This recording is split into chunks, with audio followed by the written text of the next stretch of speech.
What if I told you that every single person you meet today is walking around with an invisible sign that reads the same desperate message? A message so universal, so fundamentally human, that understanding it could transform every relationship in your life. Dale Carnegie called it the most fundamental human desire, and after studying human behavior for decades, he discovered something profound. We all carry this invisible sign that says, "Make me feel important." But I'm going to take this further today. That sign really says, "See me, respect me, love me." That is the essence, and you can practice it starting right now. For more insights on human connections that can change your life, subscribe to the channel, and let's dive into what might be the most important skill you'll ever develop. Here's what Dale Carnegie understood that most people miss completely. We live in a world where everyone is starving for genuine attention, yet we're more distracted than ever before. Carnegie wrote about sincere attention and recognition decades before smartphones existed, before social media turned human connection into a highlight reel, before we started measuring our worth in likes and followers. But his insights are more relevant today than they were when he first wrote them.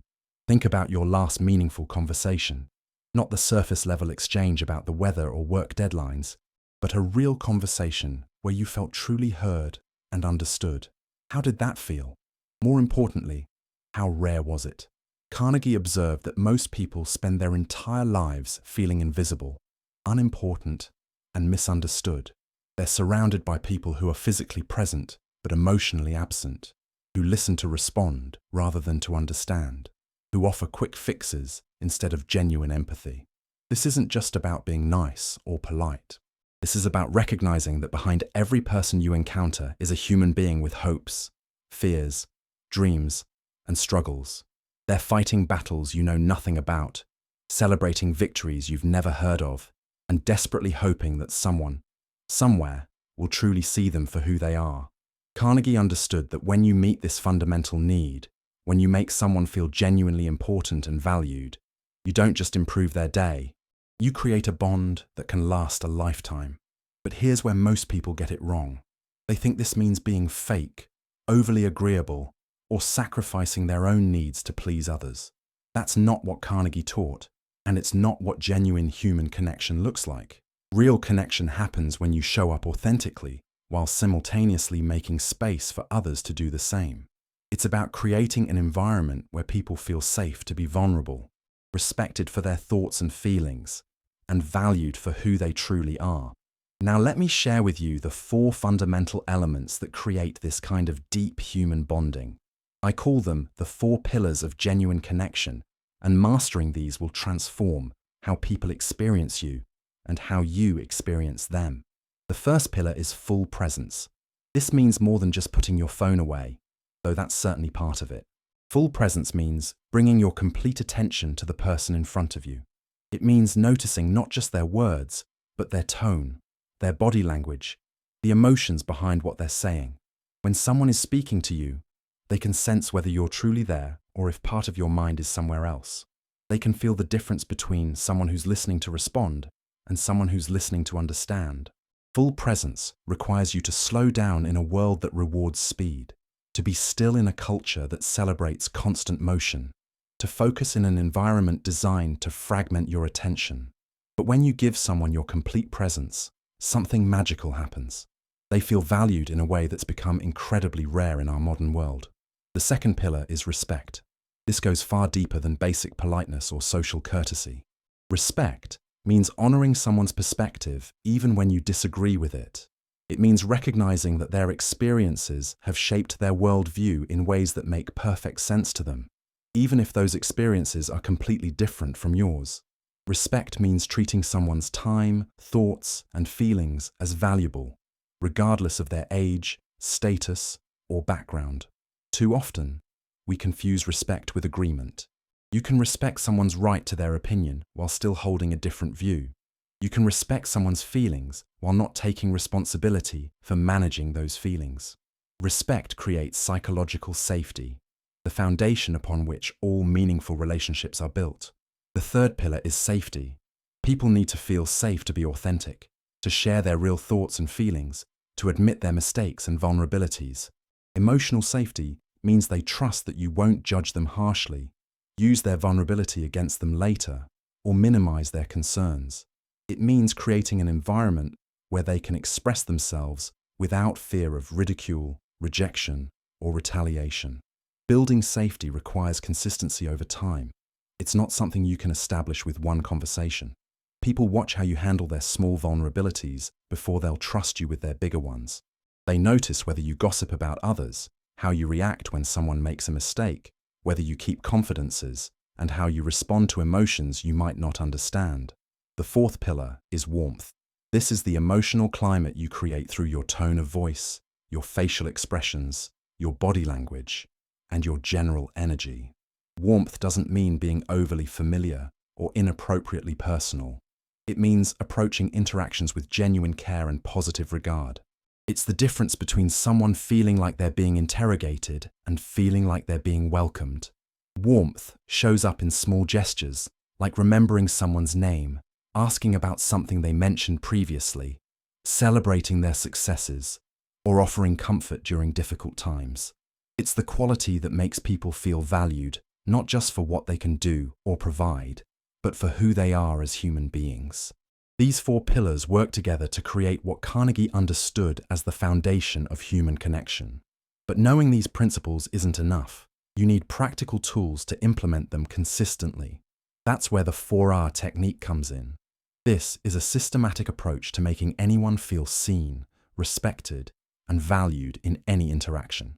The first R is recognize. This means acknowledging both the person and their value. Start by using their name. There's something powerful about hearing your own name spoken with genuine warmth and attention. But recognition goes beyond names. It means noticing their contributions, acknowledging their efforts, and identifying their unique qualities or perspectives. When someone shares an idea, don't just move on to the next topic. Pause and acknowledge what they've contributed. Say something like, "That's a really thoughtful point, Sarah," or "I hadn't considered that perspective, Marcus." When someone has worked hard on something, recognize their effort even if the outcome wasn't perfect. When someone shows courage by being vulnerable or honest, acknowledge that courage. Recognition isn't about empty flattery or false praise. It's about developing the habit of noticing the good in others and taking the time to acknowledge it explicitly. Most people go through their days feeling invisible and unappreciated. When you make the effort to truly see them and acknowledge their worth, you're meeting one of their deepest human needs. The second R is reflect. This is the art of mirroring back what you've heard with precision and care. Reflection shows that you've not only heard someone's words, but understood their meaning and emotional context. It's not just parroting back what they said, but demonstrating that you've grasped both the content and the feeling behind their communication. Effective reflection might sound like, "It sounds like you're feeling frustrated because you put a lot of effort into that project and didn't get the recognition you deserved." Or, "If I'm understanding correctly, you're excited about this opportunity, but also nervous about whether you're ready for it." This technique validates their experience and shows that they've been truly heard. Reflection requires active listening skills and emotional intelligence. You need to listen for not just what's being said, but what's not being said. You need to notice emotional undertones, pick up on concerns that might not be explicitly stated, and understand the deeper meaning behind someone's words. The third R is respond. This means offering small, concrete help or support based on what you've learned about their needs, concerns, or challenges. The key word here is small. You're not trying to solve all their problems or take on major responsibilities. You're looking for simple, meaningful ways to be helpful. This might mean sending them a relevant article you found, making a helpful introduction, offering a specific skill or resource you have, or simply asking how things turned out with something they were worried about. The response should be proportionate to your relationship and their actual needs, not what you think their needs should be. Good responses are specific rather than general. Instead of saying, "Let me know if you need anything," say, "I know you mentioned looking for a good graphic designer. I have someone I can recommend if you'd like." Instead of, "I'm here if you want to talk," say, "Would it help to grab coffee and talk through that decision you're wrestling with?" The fourth R is remember. This means bringing up previous conversations or concerns in future interactions. It shows that your attention wasn't just temporary politeness, but genuine care that extends beyond the moment. When you remember details about someone's life, challenges, or interests, you communicate that they matter to you as a person, not just in their functional role. Remembering might mean asking about their child's soccer game, following up on a job interview they mentioned, or checking in about a health concern they shared. It could mean remembering their preferences, their goals, or their challenges, and referencing them appropriately in future conversations. This doesn't require a perfect memory. You can keep simple notes if that helps. The point is to demonstrate through your actions that your interactions with them have meaning and continuity. Most people are used to starting from scratch in every conversation, explaining context and background repeatedly. When you remember and reference previous conversations, you signal that they're important enough to hold space in your mind. The 4R technique works because it addresses the core human needs that Carnegie identified: the need to feel seen, understood, valued, and remembered. But like any skill, it requires practice and awareness of common mistakes that can undermine your efforts. One of the biggest mistakes people make is offering premature advice. Someone shares a challenge or concern, and immediately you jump into problem-solving mode. You think you're being helpful, but what you're actually communicating is that you want them to stop feeling bad, rather than understanding why they feel bad in the first place. Most people aren't looking for solutions right away. They're looking to be heard and understood.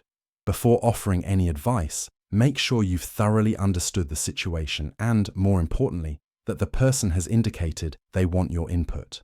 Ask questions like, are you looking for suggestions, or do you mainly want someone to listen? Or, would it help to brainstorm some options, or do you need to process this first? Respect their answer. Sometimes the most helpful thing you can do is simply witness someone's experience without trying to fix it. Another common mistake is what I call pain competition. Someone shares a difficulty they're experiencing, and instead of acknowledging their pain, you immediately launch into a story about how you experience something similar or worse. You think you're showing empathy and connection, but what you're actually doing is shifting the focus from their experience to yours.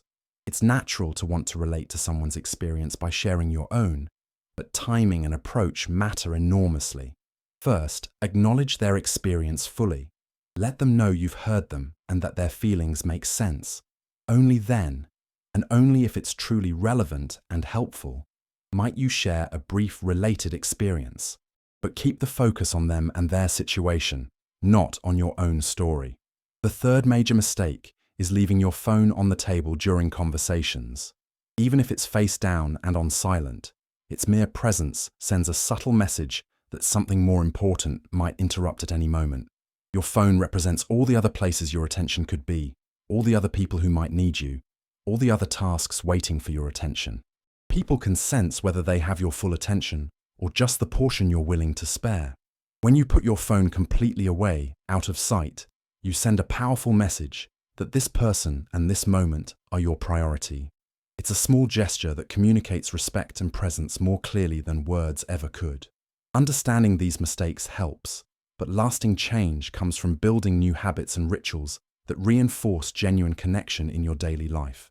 Let me share 3 simple rituals that can transform your relationships without requiring major lifestyle changes.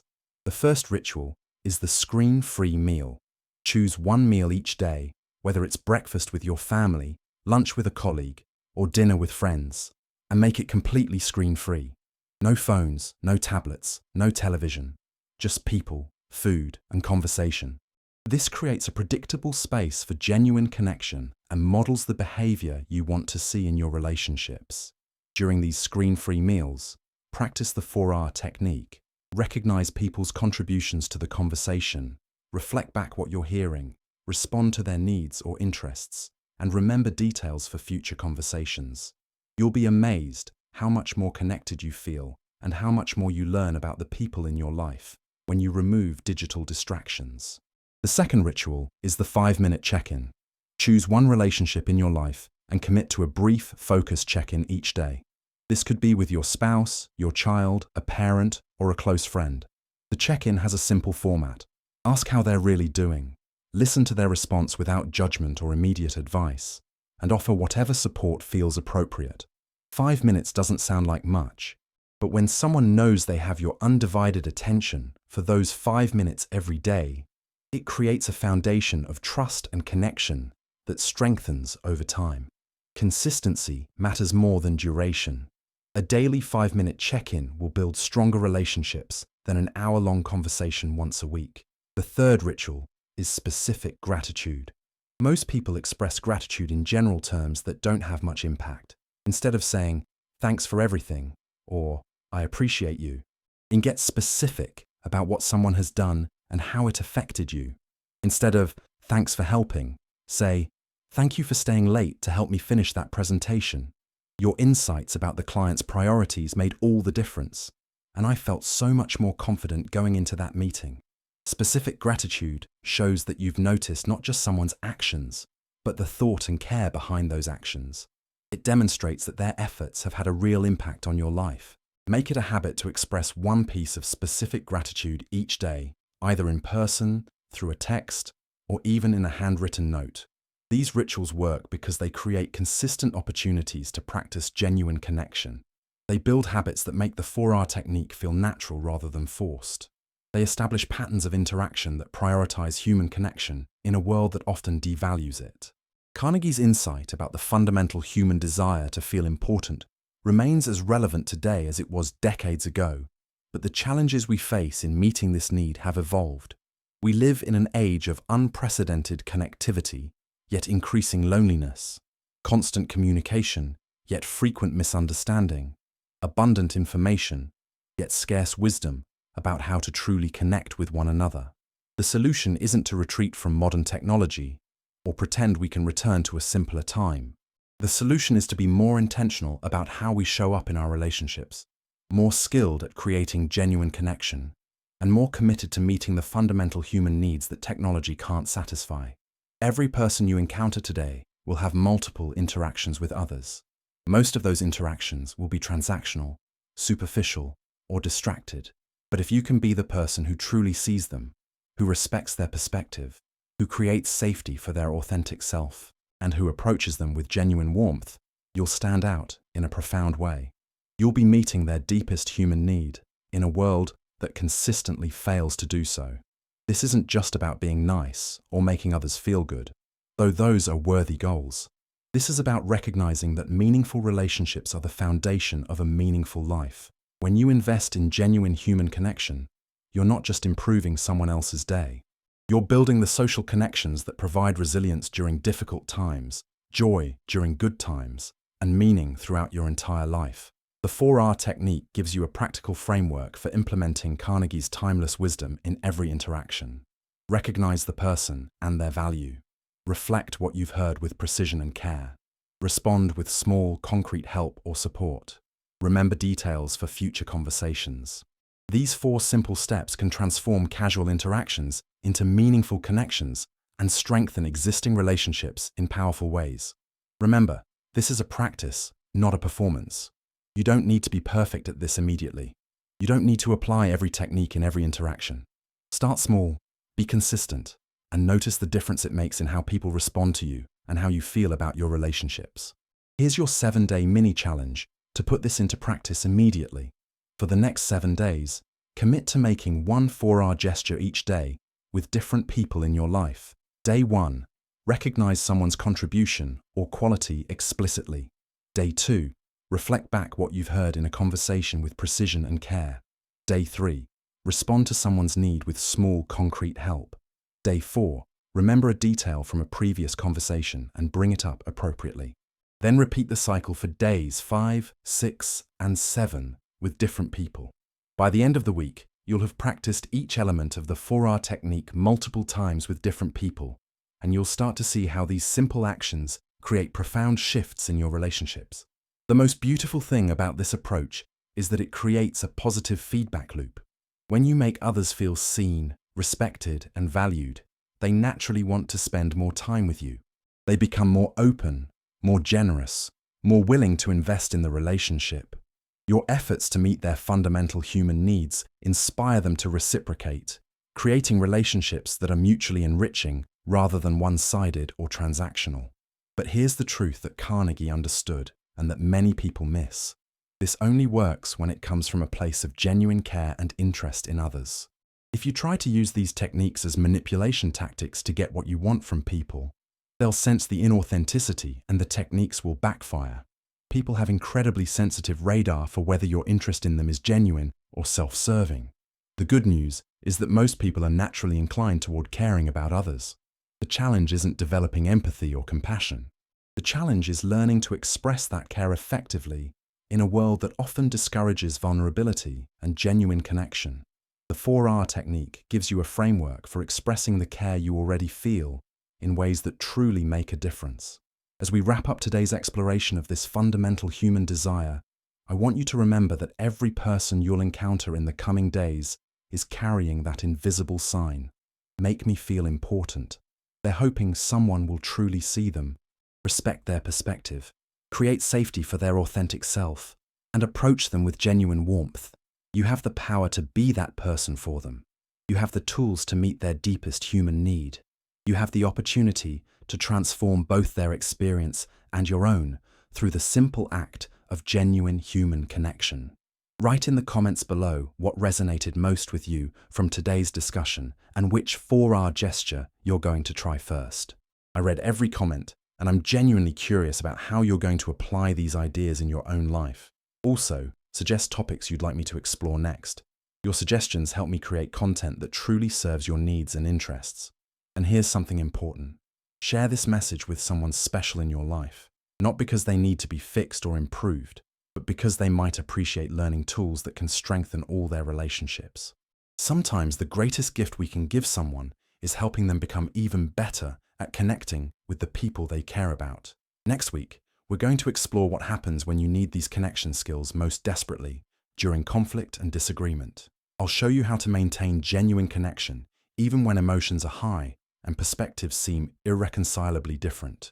It's one thing to connect with people when everything is going smoothly, but quite another to stay connected when tensions rise. That's when these skills are tested and when they matter most. Until then, practice the 4R technique, try the 7-day challenge, and remember that in a world hungry for genuine human connection, you have the power to satisfy that hunger one interaction at a time.